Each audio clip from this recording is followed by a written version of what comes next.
Hola, bienvenidos y bienvenidas. Aquí se debate este espacio de conversación para conocer a los candidatos, esta vez candidatos a constituyentes. Vamos a comenzar de inmediato presentándolos. Habíamos quedado con un tema pendiente por una falla de audio, pero ahora ya estamos todos, nos escuchamos bien y comienzo saludando a María José Oyarzún Solís. Ella va por el distrito 7 del Partido Revolución Democrática y su lista es Apruebo Dignidad. Bienvenida, María José. Muchas gracias, Matilde. Saludos a todos y todas quienes nos están viendo desde sus hogares en cuarentenados, espero, y con las medidas sanitarias respectivas. Más del 97% de la población, así que tenemos una buena audiencia.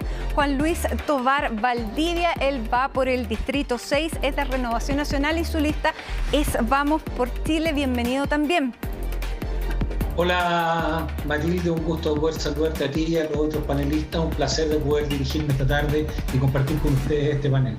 Muy bien, y finalmente saludamos a Carlos Calvo Muñoz, va por el distrito 5, es del Partido Socialista, de la lista del Apruebo. Todos bienvenidos y vamos a comenzar con lo que quedó inconcluso. Quiero que se presenten, que nos cuenten por qué quieren ser constituyentes y también cómo les afecta esta postergación. No sabemos si va a haber y hasta cuándo. Y vamos a comenzar por orden alfabético. Carlos. Sí, Matilde, buenas tardes. Bueno, yo soy profesor de toda mi vida, he enseñado filosofía, sociología, antropología y temas derivados sobre esos tópicos que me han permitido investigar la sociedad chilena en la que vivimos nosotros, la sociedad que se crea en torno a la escuela y darme cuenta de los problemas que tenemos y que es necesario cambiar. Muy bien, ¿cómo lo afecta esta postergación?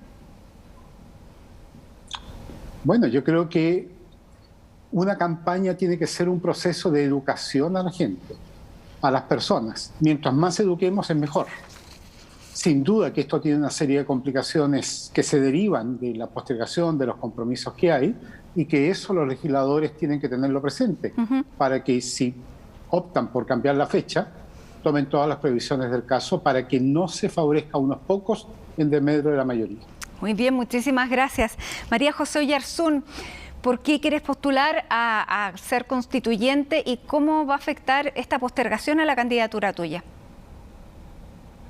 Mira, la verdad es que nuestra postulación tiene relación a una generación que ha venido dando cambios y peleas a lo largo de algunos 15 años atrás, con el 2006 pidiendo fin a la LOCE, el 2011 con el fin al lucro, el 2013 marcando el voto pidiendo que cambie nuestra constitución, en el momento en que fumábamos opio, al parecer muchos y muchas, el 2016 pidiendo que se acaben las pensiones de miseria, pidiendo más, con el no más AFP, el 2018 pidiendo que las mujeres pudiésemos estudiar en paz y en dignidad y dejar de ser acosadas, terminando siendo históricas en mayo del 2018, nuestro mayo feminista.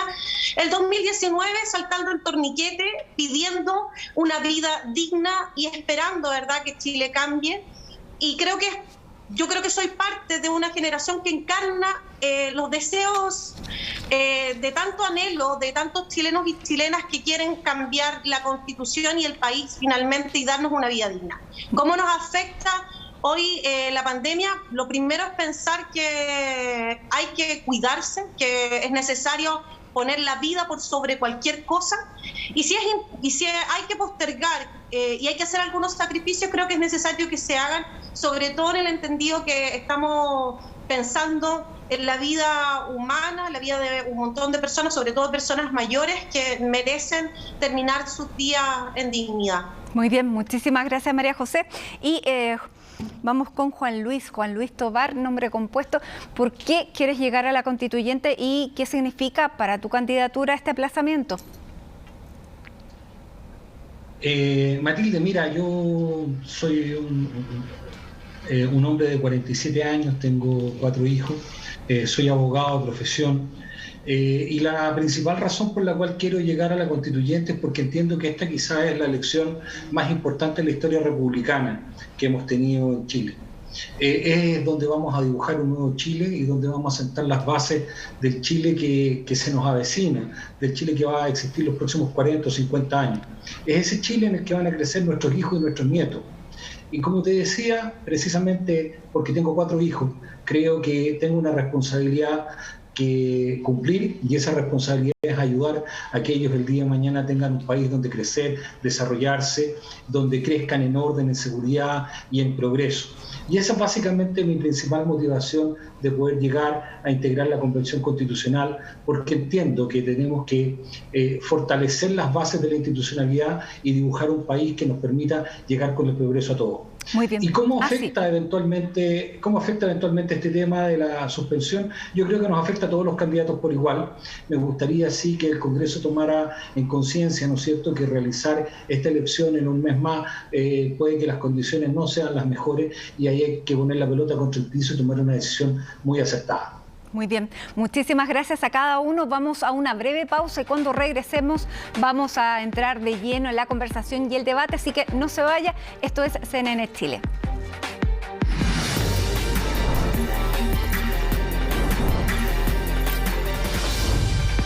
Ya estamos de regreso en Aquí se debate con candidatos a constituyentes. Vamos de nuevo a saludar a María José Oyarzún, a Carlos Calvo y a Juan Luis Tovar. Vamos a ir esta conversación en orden alfabético. He visto todos sus programas y los acentos que están poniendo y sobre eso vamos a conversar. Y lo primero que les quiero preguntar, parto por Carlos Calvo, ¿cuál es el Estado que le gustaría que se definiera en esta Constitución? ¿Qué rol tendría que tener este Estado? ¿Un Estado social? ¿Un Estado subsidiario?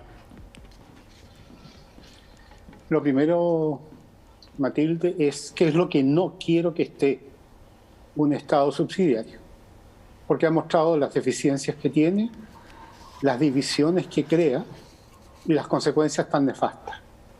¿Qué Estado el que quiero? Me encantaría que todos los constituyentes, hombres y mujeres, así como los representantes de los pueblos ancestrales, conversemos respecto a las historias de vida de estos pueblos ancestrales que han sabido vivir de una manera distinta a los estados occidentales, para aprender de ellos qué es lo que nos enseña. Tiene que ser un Estado, ciertamente, que reconozca la dignidad de la vida y, por lo tanto, el respeto de ella en cualquiera de sus manifestaciones, en todas sus diversidades. Y un Estado que facilite los medios para que cada persona y el resto de la vida con la que habitamos en el planeta se pueda desenvolver. Se trata de un equilibrio dinámico, Matilde. Vale decir, es un equilibrio que a rato avanza, a rato retrocede, se va ajustando, se va autorregulando a lo largo del tiempo. Y tenemos que permitir esas autorregulaciones para que no tengamos los problemas que tenemos ahora. De, por ejemplo, una autoridad que determina qué es lo que hace el resto de la sociedad. Que es bueno que alguien ocasionalmente, en algún momento, dirija, sí, está bien, pero no que esté mandando todo, tal como tenemos en el Estado centralizado, en que quienes vivimos en las llamadas regiones, vivimos siempre una marginalidad en el proceso de toma de decisiones. Es una postergación en que no se nos permite autónomamente a nosotros decidir. Vamos a ir también a hablar de la división, cómo tiene que dividirse también el país y la regionalización, por cierto. Pero como rol del Estado ya nos quedó claro, el Estado subsidiario no más, dice Carlos Calvo. María José. Y descentralizado. Exactamente, ahí nos quedó claro. María José, ¿cuál debiera ser el rol del Estado? Y bueno, básicamente eso, después vamos a hablar del tema del territorio. Bueno, lo primero es decir que nuestra Constitución mantiene un principio de subsidiariedad dentro de su concepción de Estado, en el cual el mercado va a definir el acceso y la distribución de los recursos, y el Estado termina siendo un mero regulador de los excesos que tiene el mercado. Eso ha generado una excesiva comercialización, ha generado también que ciertos derechos que para nosotros son primordiales, con los cuales el ser humano no puede no vivir, como por ejemplo el agua o algunos derechos como la salud. ¿Perdón? Te estamos escuchando. Perdón. Como el derecho como la salud, como el agua, como la vivienda, terminan siendo derechos que están en manos de los privados y que por lo tanto se lucra con muchas veces la vida de las personas, en el caso de la salud. Una salud que termina siendo para ricos y otro para pobres, ¿verdad? Lo importante es aquí avanzar hacia un sistema solidario que nos permita, ¿verdad?, garantizar aquellas cosas que son fundamentales para el desarrollo de una vida digna. Y claramente para poder generar ese Estado solidario también tenemos que pensar en un sistema económico que ponga en el centro al ser humano y no, ¿verdad?, a la mercancía. Por otro lado, tenemos que pensar que nuestro desarrollo económico tiene que tener su coto en la sustentabilidad. No es posible seguir explotando nuestros territorios en pos del enriquecimiento de algunos y de las grandes élites. Tampoco podemos permitir, y ahí también comparto el exceso de centralismo, que simplemente las grandes empresas utilizan a los territorios como meros espacios de explotación en los cuales la ciudadanía no tenga nada que decir, sobre todo cuando se instalan mineras. Digamos, se comen prácticamente las cuencas de agua, la gente queda sin agua, no se garantiza el derecho mínimo a poder habitar en una vida, ¿verdad?, o con acceso al agua, que son cosas mínimas. Y eso tiene que ver justamente con el Estado subsidiario del Chile. Sí, gracias María José. Les voy a pedir que traten de ser más acotados para poder ir avanzando con más temas y así los conocen mejor. Vamos a esta hora con Juan Luis Tovar, que de acuerdo a lo que yo leí tienen una opinión bien distinta. Juan Luis. Sí, básicamente yo difiero de lo que plantean mis contertulios de esta tarde y yo creo en la existencia de un Estado unitario, profundamente regionalizado, descentralizado y desconcentrado desde el punto de vista de la estructura. Desde el punto de vista de su concepción, soy partidario de la existencia de un Estado efectivamente subsidiario, pero con un rol profundamente solidario, de manera tal de que podamos efectivamente vivir en un Estado social de derechos. Esa parte no la entendí. ¿Que fuera un Estado subsidiario pero también solidario? Sí, efectivamente. Lo que ocurre es que tú tienes un Estado que tiene un rol subsidiario en aquellas materias en las cuales el emprendimiento particular no puede desarrollarse y tiene que existir un matiz de solidaridad en el desarrollo del Estado en aquellas áreas en las que efectivamente los particulares requieren una ayuda del Estado. Y por eso el rol del Estado, que es un rol eminentemente subsidiario, tiene que estar morigerado por los principios de la solidaridad. Les quiero preguntar sobre algo que hace tiempo no conversamos, que es el tema de la propiedad privada, que inicialmente estuvo muy en el debate, y si la propiedad privada debiera quedar garantizada en la Constitución, Carlos. Yo no tengo problema con la propiedad privada, tengo problema con el lucro que genera la propiedad privada. Y eso tiene que estar regulado. Y nadie puede tener más de aquello que a las otras personas, que por eso las está limitando. Ese es el problema. Por ejemplo, el agua. Por supuesto que eso es una locura, es una falta de sentido común, de una obviedad, que uno se pregunta cómo fue posible que algunos lo pensaran e incluso lo aprobaran. ¿Cómo puede tener alguien la propiedad sobre lo que es fundamental para la vida? Tenemos aquí en la región personas que carecen de agua para tomar, para comer, preparar las comidas que requieren agua. Entonces eso me tilda realmente descabellado. ¿Debiera tener entonces un límite la propiedad privada? Por supuesto, siempre tiene que tener un límite. Hoy día tenemos gente que es tan rica, que unas pocas familias manejan el mundo, Matilde. Y lo manejan, eso no es cosa de ficción. Bueno, así es. Entonces tenemos que ponerle acoto a eso para que no puedan tener. Hay muchas sociedades en el mundo que han creado instancias para poder controlar el enriquecimiento, que es legal, lo hacen de acuerdo a las leyes, pero las leyes después las hacen a favor de ellos. Entonces es una recursividad muy negativa. Entonces tenemos que poner coto a eso. María José, es lo que puede ser el lucro? Bueno, hay que determinar. María José, ¿debe quedar la propiedad privada resguardada por la Constitución y debe tener algún límite? El ejemplo claro que estamos viendo ahora es el tema del agua.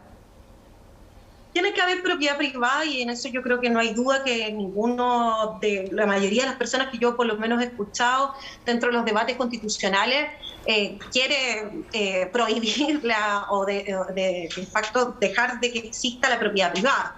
pero también hay que pensar que deben existir algunos bienes comunes. Y esos bienes comunes deben estar protegidos y deben estar administrados por el Estado. Y aquí voy a hablar directamente del tema que estaban hablando hace un momento Matilde con Carlos, que tiene relación con el agua, que es la locura más grande, como bien se dijo, en donde finalmente el acceso al agua no lo administra, hay una parte que lo administra prácticamente los privados. Por otro lado, no se está garantizando el derecho y al acceso al agua a la mayoría de los ciudadanos y ciudadanas. Solo, si no me equivoco, el 80% del uso de agua de las cuencas de nuestro país son para empresas agroindustriales o para grandes mineras, y el consumo de agua de la ciudadanía es bastante menor. Creo que hay que establecer algunos bienes comunes, creo que el agua es uno. También hay que establecer algunos bienes comunes que tengan relación con la explotación, obviamente los recursos naturales. Ahí hay que ver y comenzar a pensar cuáles son aquellos bienes comunes. Hay que pensar en los glaciares como bienes comunes, hay que pensar también en los ríos como bienes comunes. Hay que establecer bienes comunes de nuestro país, y en eso creo que ahí hay una gran diferencia con lo que postula la derecha, y por lo tanto creo firmemente en la propiedad privada, pero también creo firmemente en la necesidad de incorporar derechos comunes que puedan y posibiliten a la ciudadanía acceder a algunos bienes que no le van a tener que pertenecer, ni mucho menos van a tener que ser parte de materia de lucro y que no son privados. Vamos a ver qué piensa Juan Luis sobre el derecho a la propiedad, si debe quedar resguardada, cómo, si debiera haber estos bienes comunes, qué pasa con el agua. Vas por una zona, un distrito donde hay muchísimos problemas de agua, Petorca, Puchuncaví, Putaendo. Sí, la verdad que tenemos muchos problemas con el tema del agua en el distrito número 6, que es bastante extenso, son 26 comunas. Pero mira, yo quiero partir un poquitito de la premisa básica. Yo creo que la propiedad privada tiene que quedar efectivamente resguardada en la Constitución, y no tiene por qué ser un óbice, ¿no es cierto?, a la existencia de bienes nacionales de uso público. Yo prefiero usar el término jurídico correcto más que hablar de bienes comunes. Estamos hablando de bienes nacionales de uso público que tienen que quedar para el uso de la nación toda. El agua es hoy día, y siempre ha sido desde la dictación del Código Civil, un bien nacional de uso público. ¿Ya? Lo que ocurre, y lo que se ha intentado confundir muchas veces por muchas personas, es que aquí se está atacando lo que se concibe como el derecho de aprovechamiento al agua. ¿Ya? Lo que yo planteo en mi programa de convencional constituyente es una cosa bastante simple respecto al agua. Lo que yo digo respecto al agua es que aquí tiene que existir un uso preferente del recurso hídrico del agua para el consumo humano. Pero no podemos olvidarnos que el agua es un elemento esencial para el desarrollo de todo el resto de las actividades humanas. Hablemos de la agricultura, hablemos de la industria, y la vida misma depende de la distribución del agua. Por lo tanto, nosotros debemos dejar garantizado, en mi opinión, en la nueva Constitución, el uso preferente del agua para el consumo humano, sin perjuicio de los otros usos. Tengo una duda. Claro, el agua tiene que ser un bien de uso público, pero es un bien nacional de uso público. Exactamente, pero queda en manos de privados, y los privados no siempre utilizan el agua del que tienen derecho, y con esa acción limitan a todo el resto. ¿Cómo debiera resolverse entonces ese problema, Juan Luis? Bueno, actualmente en la legislación existe una solución para ese problema. De hecho, en la época de la presidenta Bachelet se dictó una norma que está contenida dentro del Código de Agua, que establece que aquellas personas que no usan el agua para el fin de que fueron solicitadas, ¿no es cierto?, estas aguas las pierden. Incluso hoy día se rematan derechos de aprovechamiento de agua. Solución legislativa que hoy día está contenida en el actual Código de Agua y que fue dictada en el gobierno de la presidenta Bachelet. Creo entender que la pregunta va por otro lado. Creo entender que la pregunta va para aquellas personas que hoy día eventualmente hacen un mal uso del recurso hídrico y no la destinan al fin que está precisamente pedido. Y en ese caso, efectivamente, vuelvo sobre mi premisa original. Mi premisa original es que nosotros, dentro del proceso constituyente, más allá del marco legal que hoy día es parte de lo que debe legislar el Congreso, nosotros en la Constitución tenemos que abordar el tema del agua y establecer efectivamente que este bien nacional de uso público, como otros tantos, tienen que tener un uso preferente para el consumo humano, y a partir de ello asegurar el uso del agua también para otras fuentes que son necesarias, agricultura, minería, industria, etcétera. Nos queda muy poco tiempo, nos quedan aproximadamente 2 minutos, por eso que también queremos conocerlos. Quiero saber si tienen candidato presidencial, Carlos. O sea, yo lo tengo, pero yo creo que no nos reunimos ahora para conversar sobre eso, sino para conversar sobre la Constitución. Nos quedan exactamente 2 minutos y por eso que me gustaría conocerlos más y que la gente los conociera más. Por eso, ¿hacia qué líneas se inclinan? Yo aprovecharía de decir que mi condición de independiente en la lista con el Partido Socialista, yo voy a participar para crear una nueva Constitución. No voy a tomar como referencia la Constitución actual porque tenemos que crear una nueva, de tal manera que dé pie a la gestación de una sociedad justa y equitativa, donde los problemas que tenemos ahora por los juegos legales que se van dando llevan a injusticias que son terribles e inaceptables. Muy bien, muchas gracias, Carlos. No nos quiso decir. María José. Es que no viene al Bueno, caso, yo lo primero también, solamente un minutito para decir que en Chile se viola el derecho humano y del acceso al agua, que basta hay que derogar este código de aguas que hablaba recién Juan Luis, porque justamente lo que hace es lucrar con algo tan importante que finalmente termina por dar la posibilidad de vivir de manera digna a un montón de chilenos y chilenas. Y en segundo lugar, para contestar tu pregunta, sí tenemos candidato presidencial. Nuestra idea es lograr poder tener una primaria con toda la oposición para tener un candidato único o una candidata única y poder, la verdad, avanzar en un país un poco más justo y que también nuestra Constitución esté amparada en un gobierno que ojalá respete los derechos humanos. Sabemos perfectamente que Sebastián Piñera, si tuviésemos la lamentable posibilidad de continuar con su periodo, sabíamos perfectamente que las personas que se manifiesten el día de mañana con temáticas tan importantes y relevantes en nuestra Constitución podrían llegar a su casa con un ojo menos o mutilados o mutiladas. Así que, María José, bueno, y finalmente, claro, tú dices una primaria abierta de toda la oposición. ¿A quién apoyarías tú en esa primaria? En este minuto, a Gabriel Boric. Muy bien. Juan Luis, candidato, candidata. Yo soy militante de Renovación Nacional desde hace 29 años. Mi partido tiene su candidato presidencial, él es Mario Desbordes, y obviamente voy a apoyar su candidatura y vamos a participar de la primaria del sector y de tal manera ojalá que Mario sea el candidato presidencial de nuestro sector. Muy bien, muchísimas gracias, Carlos, María José, Juan Luis. Gracias por participar en esta conversación, en este debate en que queremos conocer sus ideas para la Constitución y también sus ideas sobre la vida de la sociedad. Gracias por estar con nosotros, que tengan muy buenas tardes y muy buen resto de campaña. Hasta luego, muchas gracias. Gracias. Y a ustedes también muchísimas gracias por participar junto a nosotros. Sigan en la sintonía de CNN Chile.